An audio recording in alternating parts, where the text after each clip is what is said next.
wait. So wait's a really important command. It's the command I use for crossing the road. It's a command I use for getting out of the car. I see so many dogs just charging out of cars. It's all about self-control again, and actually putting a command to it this time. So what I'm going to do with Percy is I'm going to ask for a sit. Percy, back up, come in. Sit. Now, I don't reward him for his sit because I don't want to reward him in front of me right now. Sit. I'm going to give a flat hand wait, and to start with, I'm going to take a little step back. Okay, come, and then call him to me and reward. Now, see, I'm standing up straight. Lots of people, when they practice this, good boy, good lad, I know, you're clever, thank you.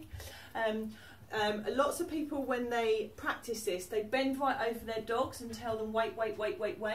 But actually, what do we do when we bend over normally? We call our dogs towards us, so it gives real conflicting signals to our dog. So you need to make sure you stand up straight, sit, wait, tiny step back. Okay, come. Good boy. And move back so he runs to you. Once you've done that a few times, you can start to build up the distance all the time.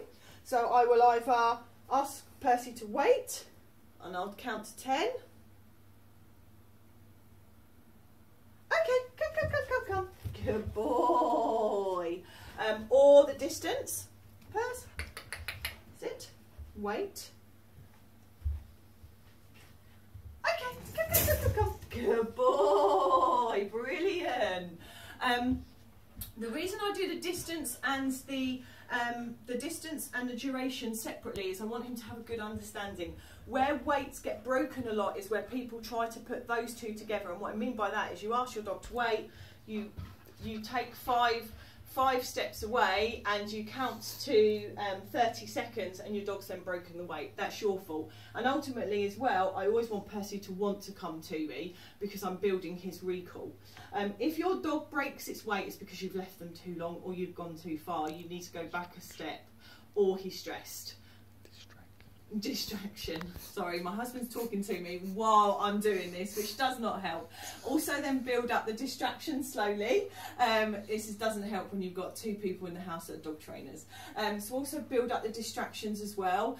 So if he does really well in here, if I was going to go and do it in the field, I would go back to just doing one step and then calling him, because there's more distractions outside. So once I've done this a few times, come on, and he's got a good understanding, I'm then going to start to actually turn my back to him.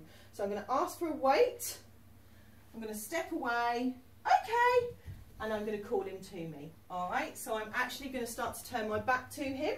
Sit, wait, okay, good boy. So as you can see, I'm not leaving him for long, I'm just turning my back and then I'm calling him pretty quickly.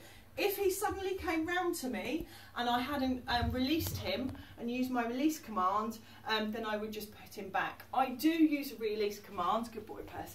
I do use a release command, and I do recommend using a release command. And the reason being is because I think it's important that your dog only moves on a certain word. You don't want your dog to suddenly jump out the car on anything you say. I recommend okay, that's what I use. You can use anything you want. One of my friends uses thank you, that will do. It doesn't matter, it's just a word that they understand means I should only move on that word, and we'll talk later on about how you can proof that. Okay.